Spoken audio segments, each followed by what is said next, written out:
No, we have an organization that, has a very high standard for that, but, I would not want to speculate as to the source of potential unauthorized disclosures. Okay. If we could go to the January 24th tweet of Mr. McGregor. Or sorry, the January 25th one of Alethea Raj. Tweet 14, number 14.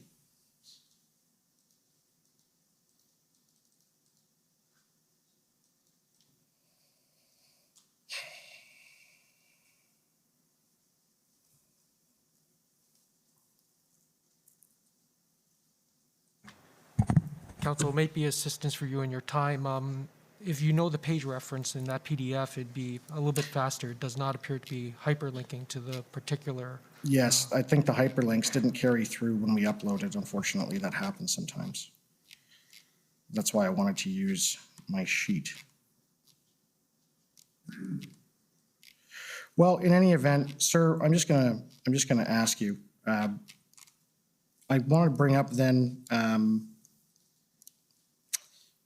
the document. Just a second.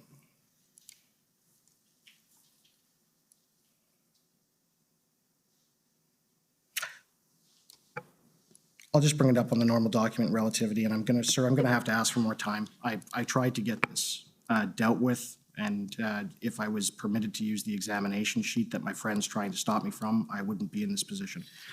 Mr. Commissioner, I do have this is Bathsheba Vandenberg, counsel for Freedom Corps. I do have a number that I can give to the clerk if I may. Okay, go ahead. Anything to speed it up. The code for the Raj tweet is HRF 401621. Thank you.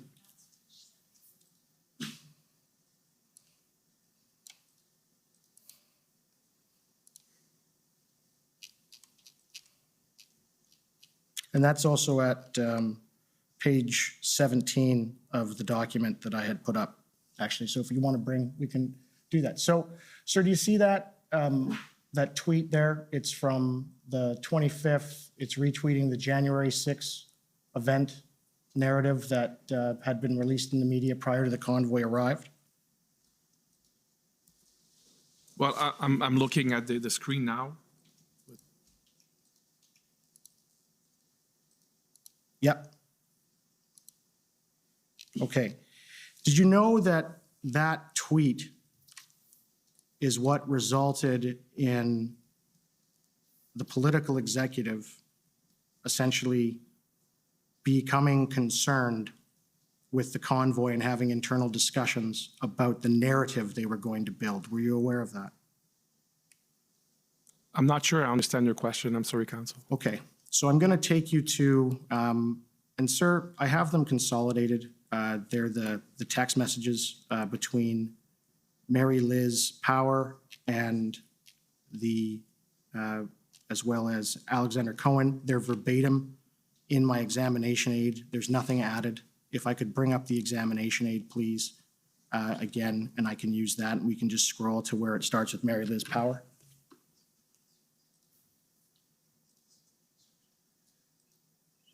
Sir, thank you.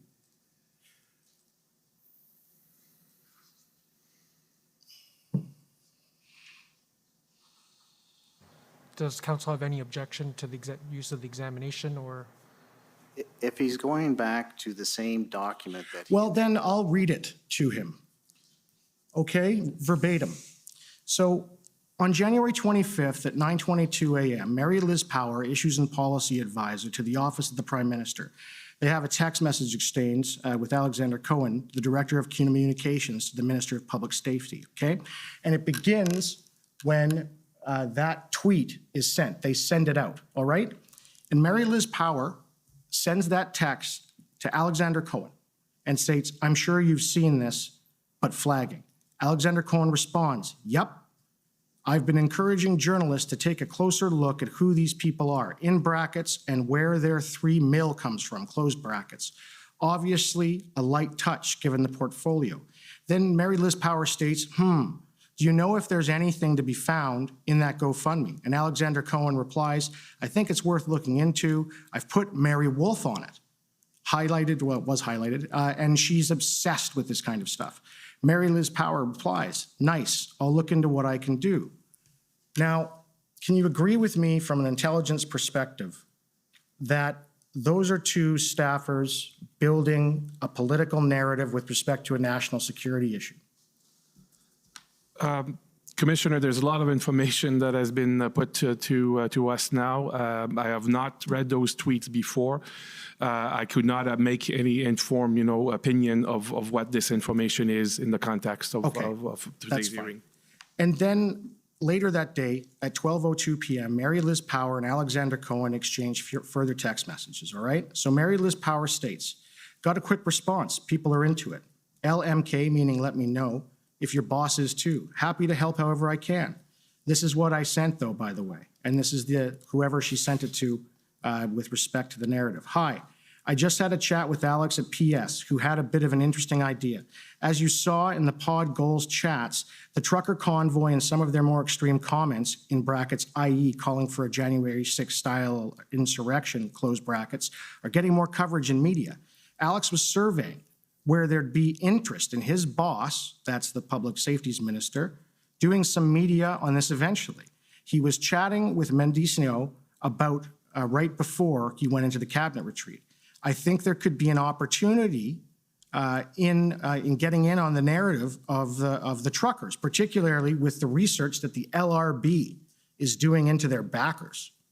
My thoughts of framing here would be similar to what the PM and Blair said last year when January 6th occurred. Our democracy is something we need to nurture and protect every day. We will always protect the right to peaceful protest. Some calls that organizers of these events are making are concerning, and we're taking them seriously. We'd need something to back this up in brackets.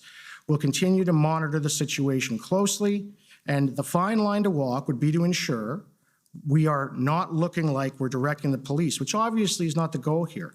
Hoping to canvass your thoughts. Alex said he'd come back to me with a proposal this aft when he gets to chat to Mendicio again, and obviously pending his boss and our interests in looking into this further. Mr. Cohen responds, thanks. I had an initial chat with my boss and he's supportive, but wants to wait a day or two. There's a danger that if we come down too hard, they might push out the crazies. Mary Liz Power replies, I think that's fair. Apparently Global and others are working on stories. Maybe we see how those land. Now, I'm going to ask the same question again. At that point, are there a bunch of political staffers essentially planning to create a national security issue or make one look like it is?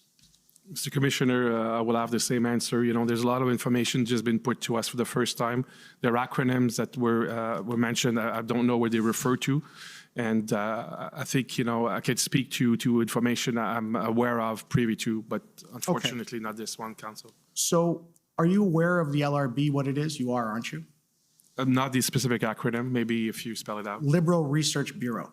Yeah, I know about the Liberal Research Bureau. All right. And so is it fair to say that it's kind of strange that the political branch would have the Liberal Research Bureau doing research on protesters with respect to these concerns they're raising, as opposed to yourselves, who are the National Security Agency?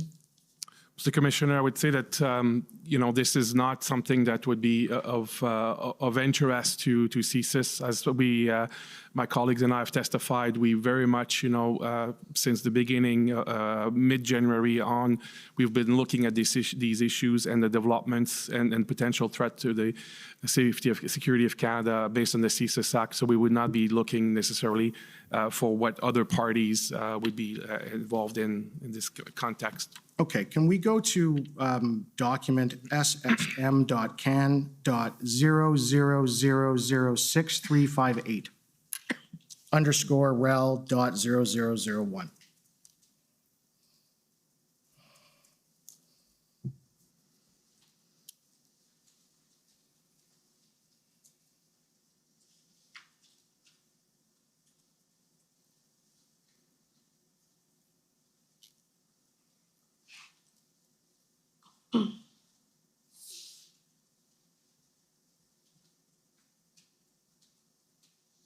Okay, we can scroll to the bottom to the first email, please. Okay, so this email is from January 27th, okay? And it's an email between, again, more political staffers. It begins with Carolyn Williams. She's the Director of Parliamentary Affairs at the Privy Council. You're aware of that? No, I do not know Karen Williams. And what about Zita Estrava, the Chief of Staff to the Minister of Emergency Preparedness, Bill Blair? Do you know her? Yes, I do know Ms. Astravas. And Annie Cullen, she's with the Privy Council as well. Are you familiar with her? No, I'm not. Okay. So in this email, and again, it's January 27th, 2022 at 4:21 p.m., you're aware that the protesters in Ottawa hadn't really even arrived at that time, right? Sorry, on the 27th specifically, I do not have those specific chronological details with me. I'm sorry. So there it says to ML, that's Mary Liz, I wanted to reach out on the current issue lead situation for the convoy.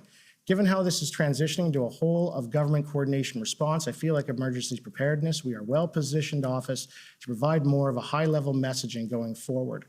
Public safety, of course, has a major role to play when it comes to the RCMP, CSIS, and IMVE threats. But we have a helpful perspective on the whole government coordination and collaboration with other levels of government. These are the lines we worked up earlier today. Any thoughts on if this is a helpful approach? Convoy, emergency preparedness.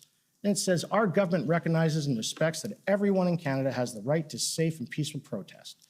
Threatening acts of violence and inciting hatred, as we have seen from a select few in recent days, is unacceptable and does not reflect the views of the majority of Canadians. We condemn all such hateful and violent rhetoric in the strongest terms. As is common with any significant gathering with potential impacts of government operations, such as the annual Canada Day celebration, law enforcement and security agencies across all levels of government are engaged in coordinating to ensure a safe event. Now, do you recognize the phrases and the sentences in the first three bullet points? Have you heard them somewhere before? I do not have a specific recollection of these words. Do you recall the Prime Minister's speech on January 31st? Do you recall him when he was in isolation? He came out and gave a speech on January 31st about the protest. Do you remember that? I do not remember the specific date. I remember having the Prime Minister speaking, to this effect when he was indeed in isolation. That's what he said. Okay. So he said, can you agree with me that writing out a narrative like this prior to the protest even arriving, and then on the January 31st, despite the fact, and this is in evidence, there had been no real actual violence in Ottawa, he says these things. Do you find that concerning? From what point of view? As an intelligence officer, as an intelligence agency, that there's a narrative being built for an emergency before the purported thing creating the emergency has even taken place. Mr. Commissioner, what I can say is that as we've testified, the interdepartmental community got together to understand what was happening, share information, make sure that each of the organization would be able to discharge their mandate appropriately.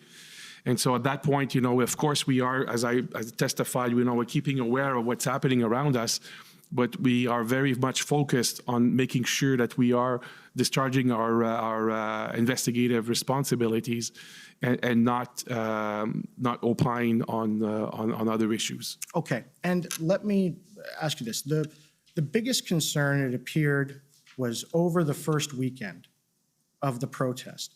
There was the appearances of Confederate flags and Nazi symbols, right? Did you investigate those issues at all? Mr. Commissioner, we testified earlier that we have written an intelligence assessment about the presence of flags and some of the meaning of those flags. And so I can go back to our analysis, what we've described then. I'd be happy to, if you want to refer me back to the document, speak to that Okay. concept. Yeah, if, Mr. Clerk, if you could just go back to my examination aid, this shouldn't be an issue. It's at paragraph 16, just scroll right down to it. Sorry, Mr. Commissioner, just for your information, this is the document that the DOJ has an outstanding Yes. objection over. And if we can go to paragraph 16. Mr. Commissioner, we've already objected to this document being put up. I understand, but I'm going to ask for a ruling on the commissioner to put this page to them. So let's deal with that if we Well, can. So if we can put up Just a page second. 16 again. And what is page 16? Or paragraph 16 is just the two pictures of the first post in time at 10:13 a.m. on January 28th, 2022, of the spotting of a Confederate flag. And so, and there's also a license plate number. If you'd like me to go through and bring up all of the documents, I'm just trying to get this done quicker, sir. If Well, you're way over time already. I so understand, but I'm not, just- this is so important, sir, that I need more time to get through this area. It is extraordinarily important. Well, so far asking a bunch of questions Right. to people who have no knowledge of the documents or I the understand. information I understand. So- is not, I'm Yeah. trying to explain something. And I know you're frustrated but that's not good use of your time. And reading into the record, that exchange of texts was done days ago. And again, that's not a good use. So I'm just, I'm trying to be patient, and I understand you want to get something done. So let's try and work together to figure out how we can navigate this in a appropriate way. Okay. So you want to put up a picture of a license plate that's in relativity? Yes. Okay, and I think your co-counsel has the number for that, the relativity number, so we can, I'm guessing. Yes, Mr. Commissioner, Okay. from my understanding, Mr. Miller would like to first put up a tweet of Ariel Truster that shows the image of the license and then the license. So we'll Right. call up the number HRF, so POE.HRF 6021. Okay, so I think that's okay, Mr. McKinnon, we're just putting up the picture for what it's worth, we'll see what it is. We've gone to page 16 with respect, and it's not just a picture. We're not But putting up that's it. page We're- 16. We've moved on, Mr. McKinnon, so, If it's just a picture, that's fine. okay, so that's what I think we're doing, so I'm just, let's try and get through this. Okay, so, sir, this is my first understanding that this was the first post in time that I can find with respect to when a Confederate flag or a Nazi flag appeared. And it's at 10:13 a.m. on January 28th of 2022. And it's posted by Ariel Troster. Do you know who she is? Do not. You're not aware that she's the new counselor that replaced Counselor McKenney? I do not know who the individual is. All right, and so then if I could just bring up the closer photo with respect to the license plate, please, and that actually is at page 43 of the examination book of authorities. That'll just be easier for you, Mr. Clerk. Well, no, I don't think we go there, so your co-counsel, I think, has the reference. Yes, Mr. Commissioner, the reference is POE.HRF 6029.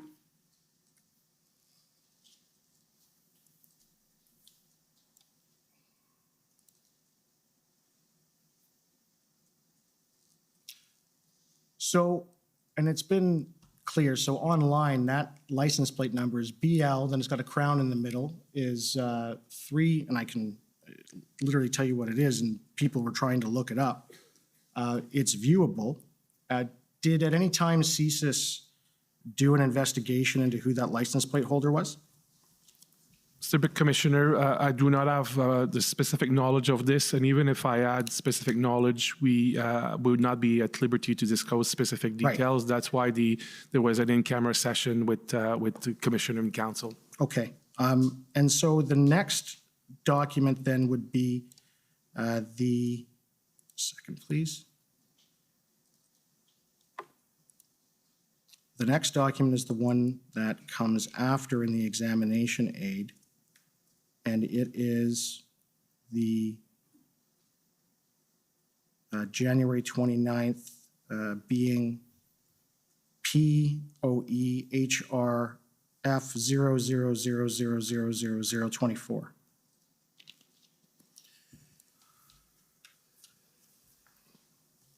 Okay, you're going to have to wrap up, though. If these are just pictures you're putting up, you Right. can put it up with any witness. I understand. So the next time a Nazi flag or a swastika or what have you appears, The next time you've found it. I mean, right, I think right. The next time, so you knew about the situation where Conservative Party Member of Parliament, Mr. Cooper, he was giving an interview and this upside down Canada flag with the swastika appeared. Are you aware of that? I remember something to that effect. I've not researched this recently, but I recall something to that effect, yes. Okay, could I now bring up POEH.HRF 00000026?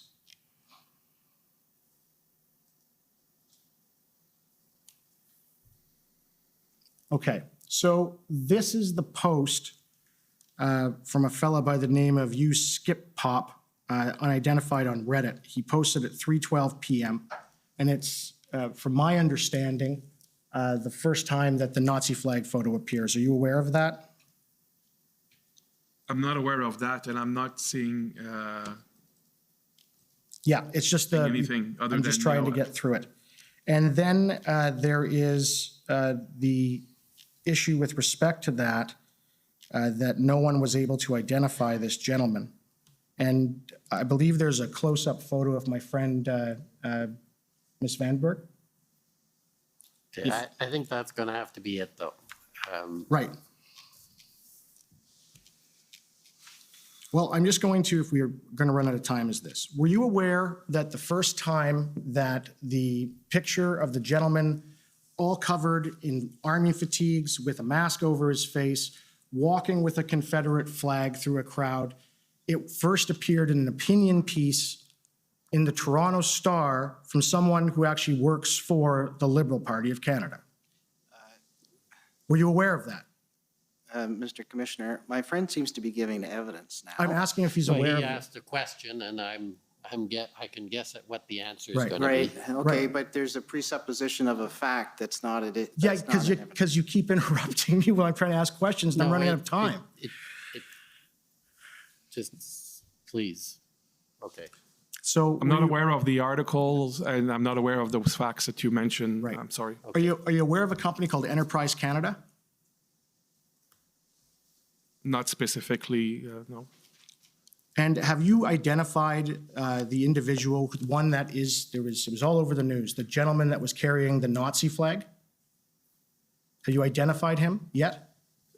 Mr. Commissioner, as I've said before, the specific details of our investigations have been shared, with Commission earlier. I would not be able to go into more specific details. So I think that's it. Right, yeah, no, and I Thank take you. it, and I take it then, sir, that you know that that individual was Brian Fox from Enterprise Group.